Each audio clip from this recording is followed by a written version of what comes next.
ಮಿತ್ರರಿಗೂ ಹಾಗೂ ಎಲ್ಲರಿಗೂ ಸ್ವಾಗತವನ್ನು ಕೋರುತ್ತಾ ಈ ಪತ್ರಿಕಾಗೋಷ್ಠಿಯನ್ನು ಆರ್ ಅಶೋಕ್ ಅವರು ಮಾತಾಡಬೇಕಂತ ತಮ್ಮಲ್ಲಿ ಕೇಳಿಕೊಳ್ತೇನೆ ಸರ್.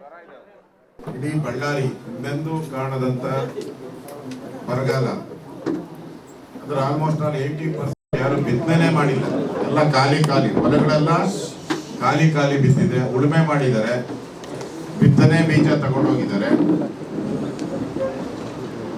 ಮಳೆ ಬಂದ್ರೆ ಬಿತ್ತನೆ ಮಾಡಬೇಕು ಅಂತ ತಗೊಂಡೋಗಿರೋ ಬೀಜನೂ ಕೂಡ ರೈತರ ಮನೆಯಲ್ಲೇ ಹಾಗೆ ಇದೆ.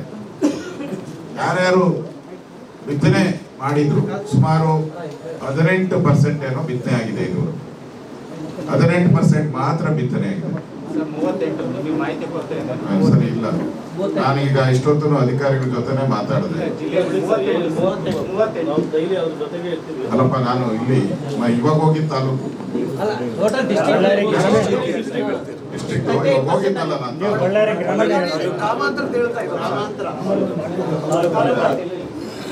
ಇಡೀ ಜಿಲ್ಲೆಯಲ್ಲಿ ಏನ್ ಬಿತ್ತನೆ ಆಗಿದೆ ಅದನ್ನು ಕೂಡ ಯಾವುದು ಕೈಗೆ ಬರ್ತಾ ಇಲ್ಲ.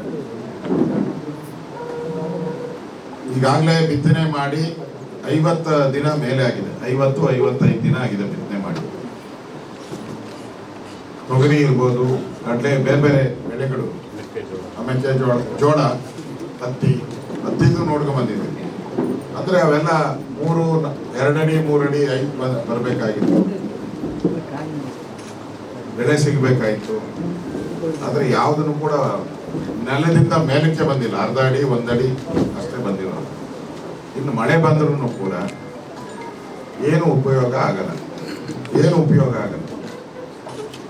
ಆ ಪರಿಸ್ಥಿತಿ ಇವತ್ತು ಬಳ್ಳಾರಿ ಜಿಲ್ಲೆಯಲ್ಲಿದೆ. ಈಗಾಗಲೇ ನಾವು ಬಳ್ಳಾರಿ ಗ್ರಾಮಾಂತರಕ್ಕೆ ಬಂದಿದ್ದೆ. ಹೊಲದಲ್ಲೇ ರೈತರ ಜೊತೆ ಹೊಲದಲ್ಲೇ ಕೂತು, ಬಿರುಕು ಬಿಟ್ಟಿರುವಂತ ಹೊಲದಲ್ಲೇ ಕೂತು ಪ್ರತಿಭಟನೆಯನ್ನು ಮಾಡಿ ಬಂದಿದ್ದೀನಿ. ಪ್ರತಿಭಟನೆಯನ್ನು ಮಾಡಿದ್ದೀರ ಅಲ್ಲಿ ಬಿರುಕು ಬಿಟ್ಟಿರೋ ಜಾಗದಲ್ಲಿ ಕೂತ್ಕೊಂಡು ಮುಖಾಂತರ ಧೂಳು ಬಂದು ಅಲ್ಲಿ ಬೆಳೆಗಳ ಮೇಲೆ ಕೂತಿದೆ. ಮತ್ತೆ ಮನುಷ್ಯನ ಆರೋಗ್ಯಕ್ಕೂ ಸಮಸ್ಯೆ ಆಗ್ತಾ ಇದೆ. ಕೊಟ್ಟಿದ್ದಾರೆ, 2 ಕಡೆ ಕೊಟ್ಟಿದ್ದಾರೆ ಅಂತ. ಹೊಲಗಳೆಲ್ಲ ಹಾಳಾಗ್ತಾ ಇದೆ ಅಂತ ಮನೆ. ಮತ್ತೆ ಆಮೇಲೆ ಯಾವುದೋ ಒಂದು ಟ್ಯಾಂಕ್ ತೋರಿಸಿದ್ರು, ವೀರಾಪುರ, ನೀರು ರೆಡ್ ಆಗ್ಬಿಟ್ಟಿದೆ. ಅದ್ರ ಮೇಲೆ ಮಾತ್ರ ಮೇಲೆ ಒಂದು ಲೇಯರ್ ಮಾಡಿದೆ. ನಾನು ಅದನ್ನ ಏನ್ ಹೇಳ್ದೆ, ಇಲ್ಲಿ ಬೋರ್ವೆಲ್ ನೀರಿಲ್ಲ ಸರ್, ಇದೇ ನೀರೇ ನಾವು ಕುಡಿಯೋದು ಅಂದ್ರೆ ಮೇಲೆ ತಗೊಂಡೋಗಿ ಕುಡಿಯೋದು, ಅದು ಆಗಿದೆ ಅಂತ ಹೇಳ್ತಾರೆ. ಅದನ್ನು ನಾನು ಹೇಳಿದ್ದೀನಿ, ಪೂರ್ತಿ ನಿಮ್ಗೆ ಒಂದು 3-4 ಜನ ಬರ್ತೀನಿ ಅಂತ ಹೇಳಿದ್ದಾರೆ. ವಿಧಾನಸಭಾ ಅಧಿವೇಶನ ನಡೆಯುವ ಬನ್ನಿ, ಇದನ್ನ ನಾನು ಪ್ರಸ್ತಾವ ಮಾಡ್ತೀನಿ ಇಮಿಡಿಯೇಟ್ ಆಗಿ. ಇವಾಗ ನಾನು ಇದಾದ್ಮೇಲೆ DC-ಗೆ ಮಾತಾಡ್ತೀನಿ. ಇವಾಗ ಫಸ್ಟ್ ಇನ್ಫಾರ್ಮೇಶನ್ಗೆ DC-ಗೆ ಮಾತಾಡಿ ಇಮಿಡಿಯೇಟ್ ಕ್ರಮ ತೆಗೆದುಕೊಳ್ಳಿ ಅಂತ ಹೇಳ್ತೀನಿ. ಮತ್ತೆ ಅವ್ರಿಗೆಲ್ಲ ತಗೊಂಡ್ಬರ್ತೀನಿ ಅಂತ ಅವರೇ ಹೇಳಿದ್ರು. ನಾವು ಯಾವತ್ತನ ಟೈಮ್ ಕೊಡಿ ಅಂತ. ಟೈಮ್ ಏನಿಲ್ಲಪ್ಪ, 13ರಿಂದ ನೀವು 10 ದಿನ ಅಲ್ಲೇ ಇರ್ತೀರಿ. ಎನಿ ಟೈಮ್ ನೀವು ನಮ್ಮ ಆಫೀಸ್ಗೆ ಬನ್ನಿ, ದಾಖಲೆ ಕೊಡಿ. ಹಾಗೆ ನಾನು ವಿರೋಧ ಪಕ್ಷದ ನಾಯಕರಿಂದ ಪ್ರಸ್ತಾವ ಮಾಡೋಕ್ಕೆ ಏನು ಸಮಸ್ಯೆ ಆಗಲ್ಲ ಅಂತ ಹೇಳ್ತೀನಿ. ಸರ್, ತಾವು ಈಗೆಲ್ಲ ಬರ ಅಧ್ಯಯನ ಮಾಡಿಕೊಂಡು ಸರ್ಕಾರಕ್ಕೆ, ಕೇಂದ್ರ ಸರ್ಕಾರಕ್ಕೂ ಒಂದು ಕಳಿಸ್ತೀರಾ, ಬರೀ ರಾಜ್ಯ ಸರ್ಕಾರಕ್ಕೂ? ನಾವು ಹಿಂದೆ ಯಡಿಯೂರಪ್ಪನವ್ರು, ನೀವು ಗೊತ್ತಿದೆ, ಫ್ಲಡ್ ಆದಾಗೆಲ್ಲ ಎಲ್ಲರನ್ನೂ ಕರ್ಕೊಂಡೋಗಿದ್ವಿ, ಸರ್ವಪಕ್ಷ ನಿಯೋಗನೂ ಮಾಡಿದ್ವಿ. ಈ ಸರ್ಕಾರ ಬಂದು 3.25 ವರ್ಷ ಆಗಿದೆ. 1 ದಿನ ಆದರೂ ನಿಯೋಗ ಕರ್ಕೊಂಡು ಹೋಗಿದ್ದಾರೆ. 1 ದಿನ ಆದರೂ ಸರ್ಕಾರಕ್ಕೆ ಅದ್ರ ಬಗ್ಗೆ ಇಂಟ್ರೆಸ್ಟ್ ಇಲ್ಲ.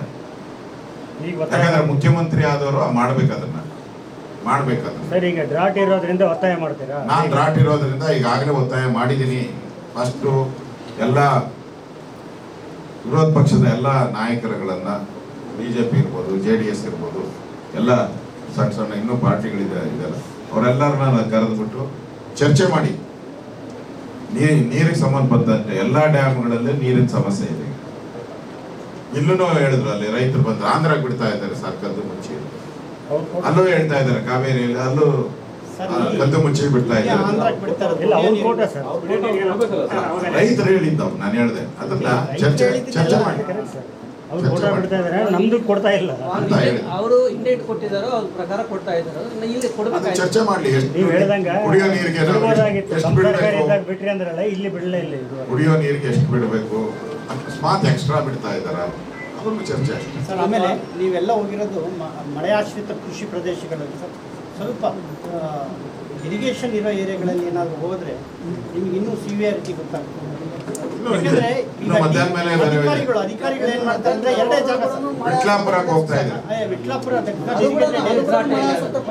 ಸರ್, ಅಧಿಕಾರಿಗಳು ತೋರಿಸೋದು ಬರ್ತಾ ಹಲ್ಕುಂದಿ ಮಿಂಚೇರಿ ಹಿಂಗ್ ಹೋಗ್ತಾ ಕಾரைಕಲ್ ವೀರಪುರ ಆಂಧ್ರಕ್ಕೆ ಹೋಗ್ತಾರೆ. ಭುವನ್ ಹೊಸಪೇಟೆ ಅಂದ್ರೆ ಭೂಮಿ ಇಟ್ ಈಸ್ ಸ್ಟ್ಯಾಂಡರ್ಡ್ ಅದಾವೆ. ಎವರ್ ಗ್ರೀನ್ ಸ್ಟ್ಯಾಂಡರ್ಡ್ ಇದು water affected areas, drought affected areas. ಅಲ್ಲಿ ನಮಗೆ ಮಳೆ ಬಿಟ್ಟರೆ ಬೇರೆ ಏನು ಆಶ್ರಯ ಇಲ್ಲ ನಮಗೆ. ಸೊ ನಿಜವಾಗಿ ನೀವು ಸಿವಿಯಾರಿಟಿ ನೋಡ್ಬೇಕಂದ್ರೆ ಲಾಸ್ಟ್ ಕ್ರಾಪ್ ಹೋಗಿದೆ ನಮಗೆ ಫಸ್ಟ್ ಗೇಟ್ ಸಮಸ್ಯೆಯಿಂದ. ಈ ಕ್ರಾಪ್ ಹೋಯ್ತು, ನೆಕ್ಸ್ಟ್ ಕ್ರಾಪ್ನು ಹೋಗ್ತದಂತ ಆಲ್ರೆಡಿ.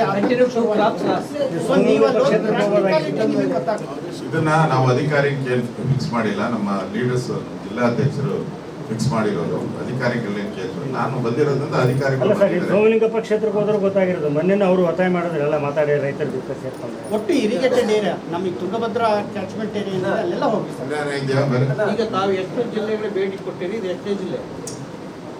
ಮಂಡ್ಯ ಆಯಿತು, ಮೈಸೂರು ಆಯಿತು, ಚಿತ್ರದುರ್ಗ ಆಯಿತು, ದಾವಣಗೆರೆ ಆಯಿತು, ಬಳ್ಳಾರಿ ಆಯಿತು, ವಿಜಯನಗರ ಆಯಿತು. ಇಷ್ಟು ನಾನು ಭೇಟಿ ಮಾಡಿದ್ದೀನಿ.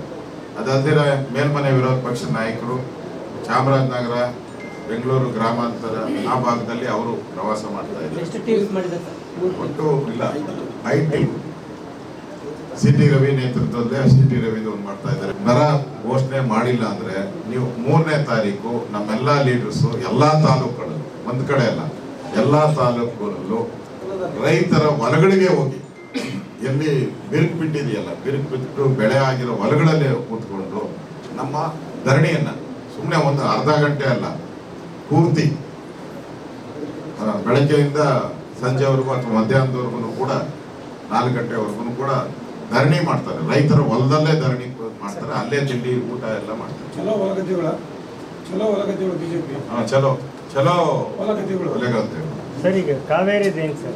ನೀವೇ ಜ್ಞಾಪಕ ಕೊಟ್ಟು ಕಾವೇರಿದು ಹೆಂಗೆ? ನಾಡದ ಅವರು ಸಿಎಂ ಬೇರೆ ತರ ಅಲ್ಲಿ ಶುರು ಮಾಡ್ಕೊತಾರೆ. ಇಲ್ಲ ಸರ್, ಅವ್ರು ಸಿಎಂ ನಾನು ಯಾಕೆ ಕೇಳ್ತಾ ಇದ್ದೀನಿ ಅದಲ್ಲ ಸರ್, ವಿಜಯ್ ಅವ್ರನ್ನ ಕರ್ಕೊಂಡ್ಬಂದು ಮಾತಾಡ್ತಿದ್ದಾರೆ 2-3ನೇ ತಾರೀಕು 3ನೇ ತಾರೀಕು ಸಮಂಜಸನ ಈ ಸಮಯ ಸರ್. ಅದು ರಾಜ್ಯ ಸಂಸ್ಥೆ ಈಗ ನೀವು ರಾಜ್ಯ ನಾಯಕರಾಗಿ ನಮಗೆ ಕಾವೇರಿ ಲೋಕಲ್ ಇದಕ್ಕೆ ಹೋಗಿದ್ನಲ್ಲ ತಾಲೂಕಲ್ಲಿ, ಅಲ್ಲಿ ಹೋದಾಗ ಈ ಪ್ರಶ್ನೆ ಬರ್ತದೆ. ಸರ್, ಅಲ್ಲಿ ನಿಮಗೆ ಮಾತಾಡಬೇಡಿ ಅಂತ ಹೇಳಿಲ್ಲ, ನೀವು ಅದಕ್ಕೆ ಕೊಟ್ಟಿರೋ ಇಂಪಾರ್ಟೆನ್ಸ್ ನ ಇಲ್ಲಿ ತುಂಗಭದ್ರಾ ಅದೇನೋ ಇಡೀ ರೋಮ್ ಹತ್ತಿ ಉರಿಬೇಕಾದ್ರೆ ಅವನ ಯಾರೋ ಪಿಟೀಲ್ ಬಾರಿಸ್ಕೊಂಡಿದ್ದಂತೆ, ನೀರು ಚಕ್ರವರ್ತಿ. ಆ ಪರಿಸ್ಥಿತಿ ಅವ್ರು ಏನು ಬರ್ತಾ ಇದ್ದಾರೆ,